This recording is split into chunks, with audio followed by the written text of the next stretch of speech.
Today we're looking at the SOG Traction Folding Knife to see just how good it is. Can this knife that costs $10.48 really be worth that price? That's what we'll find out today. We'll be doing a few tests to see just how good and reliable it is. We'll also go over pros and cons, plus we'll provide a star rating at the end. The SOG Traction Folding Knife usually runs online on Amazon around $18 to $27 US. My local academy had it for $20.97, but since it was in a clearance section, this was marked all the way down to $10.48. So I just couldn't pass up on the opportunity to grab it. But could it be that there is a reason for it to be marked down that low? Let's try to find out. The first test is to see if this is sharp right out of the package. Now this does have a sharp blade out of the box. You can see that this cuts paper well enough, but the real question is, can it hold its edge after some real use? So for the second test, we'll cut some branches. The reason I do a test on cutting branches is because sometimes when I need to cut a branch and I don't want to go into the garage to get a machete or some loppers, I'll use my knife. So far,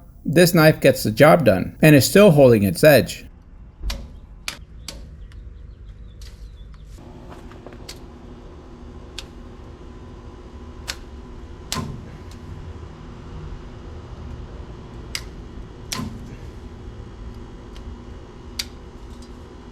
For the third test, we'll run the blade multiple times on a 2x4. Now the reason I run it on a 2x4 is because sometimes you can be chopping wire or paper or other items on a wood table or board where the knife comes in contact with the wood beneath.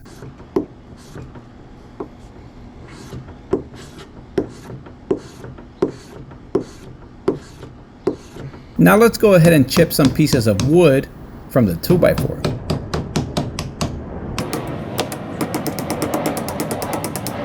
The knife is sharp enough that it can chip off pieces from the 2x4 pretty easily.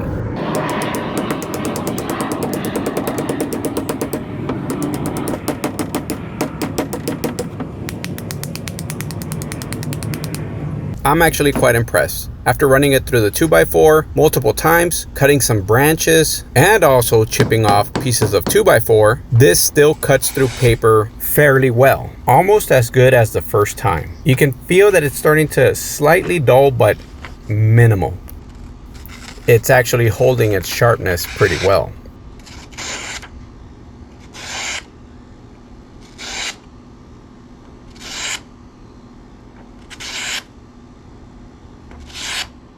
Now we'll test the tip of the knife. Can it puncture through a plastic bottle? Yes, it can without a problem. Now, can it puncture through a 2x4 and stay on an upward position? Yes, it can do that as well. So the knife tip is quite sharp and pointy. Now let's really put that tip to the test to see if it bends or not by doing a few extra tests. Let's first remove some staples from some wood. So the staple here I'm trying to remove is actually quite deep. I mean, that thing goes in over an inch, I believe. Or at least an inch. So it's kind of hard to actually take it out with this knife. But you can see where the knife starts to bend. However, it comes back to its form, to its original form, original shape. It doesn't bend so easily. Now, I'm not putting too much stress on it, too much pressure on it to break it. Obviously not. I mean, you probably don't want to do that to it, right? Because eventually it will break or it will bend, but I am putting enough pressure to it where it should have bended already, but it comes back to its original shape. I'm not saying it's gonna come back entirely if you bend it even more. I'm not saying it's not gonna come back to its original shape if you go crazy on it and bend it or really put a lot of stress, a lot of force on it. But obviously, if you like to take care of your knives, take care of your tools, you're not gonna put it to a point where you know it's not gonna be able to do the job. You're not gonna push its limits. At that point, obviously, you'll get a pry bar or something else. But as you can see, I just flipped it and I was still able to pull out this staple. Now let's drop it a few times on the concrete floor to see if the tip bends or breaks. Well, the knife sure didn't enjoy being dropped on its tip. You can see that it bent pretty bad, but at least it didn't break. So I could probably try to straighten it out. Hopefully it won't break. But yeah, it definitely didn't enjoy being dropped on its tip on some concrete. The good part is that it's straight again. The bad part is that it's straight because I broke off the tip by accident while I was trying to straighten it out. Now, if we look at the bright side of the tip that broke off, at least now you have a micro flathead screwdriver. Now the knife also doesn't have much wear and tear. I mean, yes, it went slightly dull, but I can't really see much wear and tear on it. Now let's drop the knife a few more times to see how the handle holds up. Let's see if it scratches, dents, or breaks.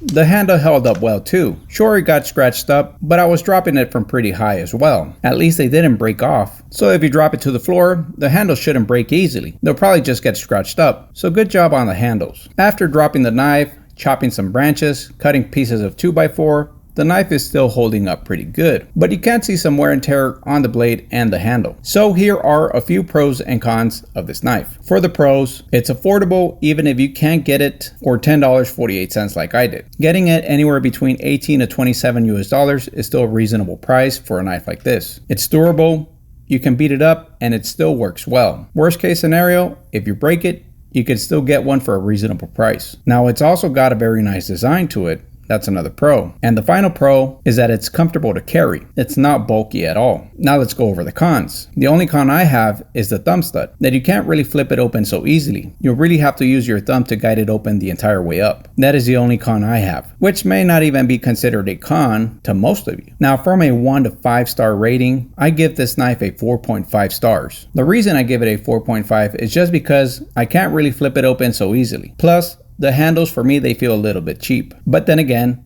it comes back to affordability when it comes to the handles. You can't expect it to have premium handles for that price. But let me know if you agree with my thoughts about this knife. Do you agree with my star rating? Do you have one of these knives? And if you do, what do you rate it? And what do you think of it? That is all I have for y'all today. I hope you enjoyed this video. Don't forget to hit that like and subscribe button. Thank you so much for your time, and I'll see you in the next video.